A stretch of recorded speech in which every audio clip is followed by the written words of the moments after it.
In the beginning, God creates the heavens and the earth in 6 days. He makes Adam and Eve, who spend their days with God until they give in to temptation by eating from a forbidden tree. Sin enters the world, and things get so bad that God floods the earth and starts over with Noah and his family. Years later, God calls Abraham to follow him with the promise to make Abraham the father of a great nation. Abraham obeys, and God gives him a son, Isaac. Isaac's son Jacob has 12 sons. Joseph, Jacob's favorite, becomes second in command of Egypt. God uses him to save his entire family and Egypt from starvation. Hundreds of years later, the Israelites are slaves in Egypt. Moses is called to lead the Israelites out of slavery. Joshua takes over after Moses and leads the people into the promised land. After Joshua, God raises up judges, temporary military leaders like Deborah, Gideon, and Samson, who protect and fight for God's people.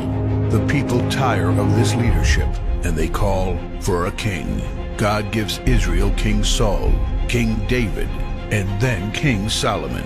But it's all downhill from here. The people rebel, the kingdom of Israel is divided, and everyone turns their back on God.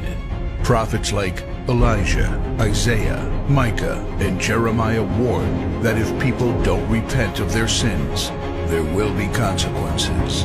But the people ignore their warnings. The divided kingdoms are conquered, and God's people face captivity in foreign lands.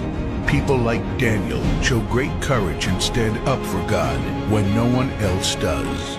Some of the exiled people return to the promised land, but for 400 years, God is silent. No prophets, no miracles, and no angel visitations. But then, the silence is broken when Jesus is born.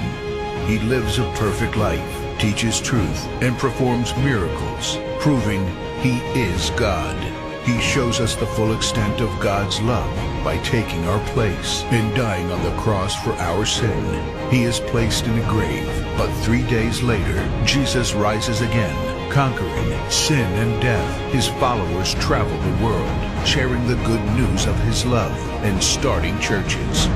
We now are part of this story, and we have the chance to change the world and share His love, because one day He will crack open the sky and He will return. It's the greatest story ever told.